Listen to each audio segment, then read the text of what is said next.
এই বাজেটে জুলাই আকাঙ্ক্ষার প্রতিফলন হয় নাই। আগে যেভাবে দলীয় ইস্তেহার এবং এজেন্ডা বাস্তবায়ন, দলীয় কর্মী লালন পালনের যে কর্মসূচি, তার চিত্র যেন অঙ্কন করা হয়েছে। আমরা সকলে জানি জুলাই অভ্যুত্থানের এই রক্তাক্ত ইতিহাসের উপরে আমাদের জাতীয় সংসদ গঠিত হয়েছে।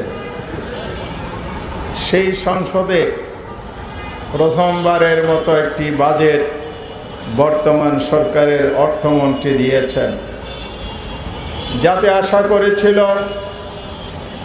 জুলাইয়ের বিপ্লবের যে চেতনা, দেশের পরিবর্তন এবং সংস্কার, আগামীর বাংলাদেশ, নতুন বাংলাদেশ, তার আলোকে একটি সুন্দর অর্থনীতি, সমৃদ্ধ অর্থনীতি এবং দেশের অর্থনীতিকে শক্তিশালী বৃদ্ধির উপর দাঁড় করানোর জন্য একটি বাজেট পেশ করা হবে। দুর্ভাগ্যজনক হলো সত্য, আমি নিজে একজন নাগরিক হিসেবে সংসদে সে বাজেট পেশকালে উপস্থিত ছিলাম। যা লক্ষ্য করেছি, এই বাজেটে জুলাই আকাঙ্ক্ষার প্রতিফলন হয় নাই। আগে যেভাবে দলীয় ইস্তেহার এবং এজেন্ডা বাস্তবায়ন আর দলীয় কর্মী লালন পালনের যে কর্মসূচি, বাজেট যে একটি অর্থনৈতিক পরিকল্পনা বাৎসরিক, তার চিত্র যেন অঙ্কন করা হয়েছে। সংগ্রামী ভাইরা আমার, বাজেটটিকে বলা হচ্ছে বাংলাদেশের ইতিহাসের সর্ববৃহৎ বাজেট। একথা সত্য। মাননীয় অর্থমন্ত্রী 9,38,000 কোটি টাকার এযাবৎকালের সর্ববৃহৎ বাজেট দিয়েছেন। তবে সেই বাজেটের যে দর্শন এবং যে নীতিমালা আমরা দেখেছি, বাজেট বক্তৃতার মাধ্যমে যেটা স্পষ্ট হয়েছে, এই বাজেটটি হচ্ছে একটি বিশাল ঋণ নির্ভর বাজেট। এটা একটি বড় ধরনের ঘাটতি বাজেট এবং বাজেটের যে আয়ের উৎস, সে আয়ের উৎসের যে বৃদ্ধি এবং আমাদের সম্পদ এবং সম্পদ ব্যবস্থাপনার যে দক্ষতা, অবকাঠামোর দিক থেকে, প্রাতিষ্ঠানিক কাঠামোর দিক থেকে অত্যন্ত দুর্বল বৃদ্ধির উপর দাঁড়িয়ে এত বড় বাজেট বাস্তবায়ন কখনো সম্ভব নয়। কারণ অতীতে দেখা গেছে বাংলাদেশে সাম্প্রতিককালের যদি বাজেটের যে প্রধান আয়ের উৎস হলো এনবিআর এর মাধ্যমে রাজস্ব আয় করা। এই রাজস্ব আয়ের লক্ষ্যমাত্রা যেটা ধরা হয়েছে, গত বছরের আদায়কৃত কর আয়ের দ্বিগুণের চাইতে বেশি। এমনকি আলাদিনের চেরাগ আপনারা পেয়েছেন, একটু জাতির কাছে পরিষ্কার করেন, এক লাফে আপনারা দ্বিগুণ কর আদায় করবেন। তবে হ্যাঁ, একটি আলাদিনের চেরাগ আপনারা খুঁজে পেয়েছেন, যেটা গত 1.5 বছরে আপনারা প্রমাণ করেছেন। সেটা হচ্ছে বাজেট হবে বড় এবং আয়ের উৎস যখন ব্যয়ের সাথে সামঞ্জস্যশীল হবে না, তখন এনবিআর উপর চাপানো হবে, আর যা বরাদ্দ যাবে দলীয় কর্মীদের লুটপাটের উৎস হবে সেটি। এটাই আপনারা প্রমাণ করেছেন। আর বাজেট বিশ্লেষণে যেটা দেখা যায়, এটা গরিব বান্ধব নয়, জনবান্ধব তো প্রশ্নেই ওঠে না। আমাদের ধনী লোকেরা এদেশে মন্ত্রী হয়েছেন, এরা জানেন নাকি? আমি বলি নাই। গতকাল যখন পার্লামেন্টে আলোচনা হয়, একজন মন্ত্রী খুব গর্বদম্ভর সাথে বললেন, আমি কোনো গরিব মানুষ নয়, আরেকজনের গাড়িতে চড়ব, আমার 4টি গাড়ি, 4 জন ড্রাইভার আছে। আপনার এই আয়ের উৎস কোথায়? জাতির কাছে প্রকাশ করতে হবে। এরপরে বাজেট যারা দিয়েছেন, প্রণয়ন করেছেন, তারা যেহেতু ধনিক শ্রেণী, এই জন্য গরিব রক্ষা নয়, এটা হলো ধনী শ্রেণীর স্বার্থ রক্ষার বাজেট হয়েছে। গরিব মানুষ, মধ্যবিত্ত শ্রেণী প্রচণ্ড চাপের মধ্যে পড়বে এই বাজেট যদি বাস্তবায়ন হয়। কারণ এই বাজেটে যে নির্ভরশীলতা বাজেট তৈরি করা হয়েছে, আমাদের দেশের প্রতিটি মানুষের মাথাপিছু ঋণ হচ্ছে 1,05,000 টাকা। আজকে যে নবজাতক তার গাড়ি ঋণ চাপানো হয়। আর এই বাজেট ঘাটতি বাজেট, ঋণ নির্ভর বাজেট যখন হবে, 2 জায়গায় এটার প্রভাব পড়বে। একদিকে আমাদের দেশের সাধারণ মানুষের মাথাপিছু ঋণ যেমন বাড়তে থাকবে, মুদ্রাস্ফীতির চাপে অর্থাৎ টাকার দাম কমে যাওয়ার কারণে দ্রব্যমূল্য বৃদ্ধি পাবে। সেই সাথে জ্বালানি খাতে যে লুটপাট হয়েছে এবং তেলের দাম যে বৃদ্ধি হয়েছে, এর মধ্য দিয়ে আপনার একটি পরিবারে 1টি সিলিন্ডার যদি গ্যাসের ব্যয় হয়, 600 টাকা তাকে বাড়তি দিতে হবে। 2টি সিলিন্ডার ব্যয় হলে 1200 টাকা ব্যয় করতে হবে। ঘর থেকে বের হলে গাড়ি ভাড়া তাকে বাড়তি গুনতে হবে। আমাদের কি ইনকাম বেড়েছে? বাড়ে নাই। আপনি জনগণের ক্রয় ক্ষমতা বাড়ানোর কোনো ব্যবস্থা করেন নাই। শিল্পায়ন, উদ্যোক্তা বৃদ্ধির জন্য সরকারের পৃষ্ঠপোষকতা এবং কর্মসংস্থানের ব্যবস্থা হয়নি। তবে বলা হয়েছে 1 কোটি মানুষকে কর্মসংস্থান করবেন। আমরা জানতে চাই, আপনার দলীয় কর্মীরা যা করেন, 1 কোটি কর্মসংস্থান বা লোকদেরকে চাকরি দিতে গিয়ে কত শত কোটি টাকা চাঁদাবাজি হবে, এটা একটু মেহরবানি করে প্রকাশ করে দিয়েন। তাহলে জনগণ আগে থেকেই সতর্ক হবে, চাঁদাবাজকে রুখে দিতে সক্ষম হবে ইনশাআল্লাহ।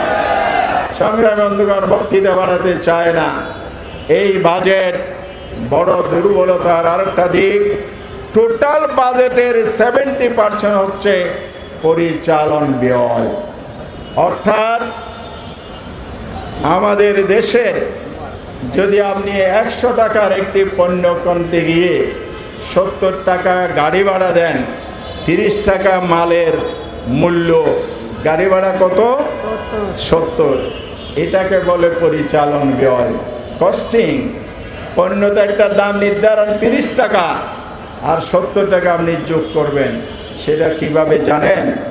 প্রশাসনের যারা দায়িত্ব পালন করেন, বেতন ভাতা, তার সাথে আছে সুদ নির্ভরতা, সব পরিশোধ করা। তারপরে স্প্রিড মানি নাকি বলে, সেটার কথা নাই বললাম। এই সব যোগ করলে আমাদের দেশের মানুষের উপর অতীতে থেকে চলমান প্রশাসনিক ব্যয়ের যে বিশাল আকার, এটা কমানোর কোনো ব্যবস্থাই বাজেটে হয় নাই। ফলে কি হবে? আমরা যাই ক্রয় করব, পরিচালন ব্যয়ের উপর সেটা যুক্ত হয়ে 3 গুণ 4 গুণ বৃদ্ধি হারে বাজারের পণ্য আপনাকে কিনতে হবে। এই দুর্ভোগ থেকে আমাদেরকে মুক্ত করতে হলে সততা, ন্যায়পরায়ণতা, দুর্নীতি মুক্ত একটি সমাজ ব্যবস্থা গড়ে তুলতে হবে। আমরা জামায়াত ইসলামীর পক্ষ থেকে আরো 1 লক্ষ কোটি কম ব্যয়ে এর চাইতে বেশি সুন্দর গণমুখী বাজেটের প্রস্তাব দিয়েছি।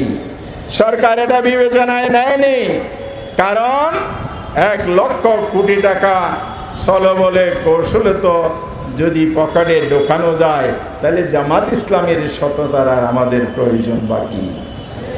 আপনারা এ ব্যাপারে সজাগ হবেন, আর জনগণকে করের স্বস্তি থেকে দায় মুক্ত করার জন্য, বিশেষ করে মধ্যবিত্ত শ্রেণীর জন্য আমরা বলেছি কর সীমা, কর মুক্ত, করের যে আয়, ট্যাক্স মুক্ত যে সময়সীমা বর্তমানে 3.5 লক্ষ টাকা বলা হয়েছে।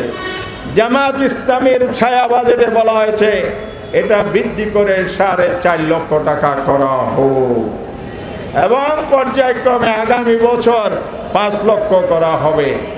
এইভাবে যদি মধ্যবিত্ত শ্রেণীকে কর মুক্তি দেওয়া হয় একটা নির্দিষ্ট পরিমাণ, আর স্বচ্ছতা জবাবদিহিতা যদি এখানে নিশ্চিত করা হয়, তাহলে অবশ্যই এই বাজেট বাস্তবায়নের সুফলে দেশের জনগণ পাবে। শেষ কথা বলতে চাই, প্রিয় ভাই এবং বন্ধুগণ, আমরা আরেকটি প্রস্তাব দিয়েছি। সরকার এই বাজেটে কোনো নীতিগত সংস্কারের প্রস্তাব দিতে পারে নাই, এই কারণে এটাকে গতানুগতিক বাজেট বলা হচ্ছে। যোগ বিয়োগ একটি ফলাফল নির্ণয় করে বাজেট দিয়েছেন, বাহাবা করার কোনো সুযোগ নাই। রাস্তায় নেমে জিন্দাবাদ তো আপনারা দিবেন, কারণ আপনারা তো খুশি হয়েছেন। আপনাদের ফাঁক ফোকর দিয়ে কত টাকা নিতে পারবেন ইতিমধ্যে আপনাদের জানা হয়ে গেছে। রাস্তায় এসে আনন্দ মিছিল করছেন, আমরা এই জন্য প্রতিবাদ জানাতে এসেছি। কিসের আনন্দ আপনারা করেন? চাঁদাবাজির দুর্নীতির সুযোগের আনন্দ করেন।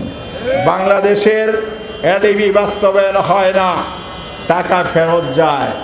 মন্ত্রণালয় মঞ্জুরি দাবি করে পার্লামেন্টে, মন্ত্রণালয় ব্যক্তি টাকা মঞ্জুর করে নিয়ে যায়, বাস্তবায়ন করতে না পারে ফেরত দেয়। কারণ কি জানেন? কারণ হচ্ছে এই বাজেটের বাস্তবায়নের জন্য অর্থ বছর ধরা হয়েছে জুন থেকে জুলাই, যেটাকে ফিসক্যাল ইয়ার বলা হয়। জামাত ইসলামী বলেছে এই বর্ষাকাল, জুন মাস থেকে যে অর্থ বছর শুরু হয়, বর্ষাকালে রাস্তার উন্নয়ন হয়। বর্ষার সালে সিটি কর্পোরেশন রাস্তা কাটে, ঢাকা শহরে কাটে। বর্ষাকালে বেড়িবাঁধ নির্মাণ করা হয়। আমার হেলাল ভাই ভালো বুঝবেন, আমি তো বুঝি, আমার মহেশখালী কুতুব দিয়ে কাম করে। কারণ জলহস্তি নামক যে পানি উন্নয়ন বোর্ড আছে, এরা বর্ষাকালে কি করে, 100 বস্তা বালি ফেলে 1000 বস্তার বিল করে। তদন্ত গিয়েছিলাম এমপি হিসেবে আমি, কোথায় আপনার 1000 বস্তা? বলে বিলে আপনি দেখেন জোয়ার মানুষে ভেসে গেছে পানিতে।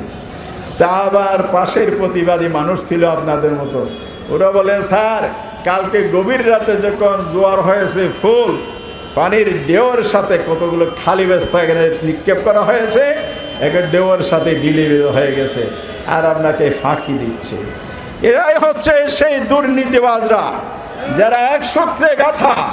এই জন্য অর্থবর্ষ ফিসক্যাল ইয়ার যদি পরিবর্তন করে ক্যালেন্ডারে অনুযায়ী জানুয়ারিতে যদি আমাদের বাজেট বাস্তবায়ন শুরু করা হয়, তাহলে আমরা শুষ্ক মৌসুমে টেকসই উন্নয়ন করতে সক্ষম হব। অপচয় বন্ধ হবে, দুর্নীতিও বন্ধ হবে। তবে আমার বন্ধুরা আর সেই দুর্নীতির মাধ্যমে আঙ্গুল ফুলে কলা গাছ হওয়ার সুযোগ পাবেন না। আসুন, এই বাজেট ধনী শ্রেণীর স্বার্থ সংরক্ষণের বাজেট, গরিব মানুষের উপর কর চাপিয়ে দেওয়ার বাজেট। এই বাজেট ঋণ নির্ভরশীল বাজেট। এই বাজেটকে কোনোভাবে সমর্থন করা যায় না।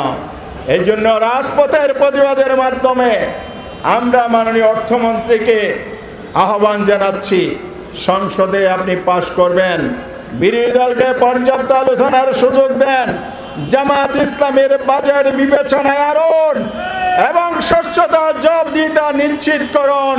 তাহলে জুলাই বিপ্লবোত্তর এই রক্তাক্ত বিপ্লবের চেতনার ভিত্তিতে নতুন বাংলাদেশ গড়ার ক্ষেত্রে আমাদেরকে আপনারা পাশে পাবেন। আর যদি সেই পথে না হেঁটে অতীতের স্বৈরাচার দুর্নীতিবাজ অর্থ পাচারকারীদের পথ ধরেন, সেই পথ ধরে আপনাদেরকে বিদায় নিতে হবে।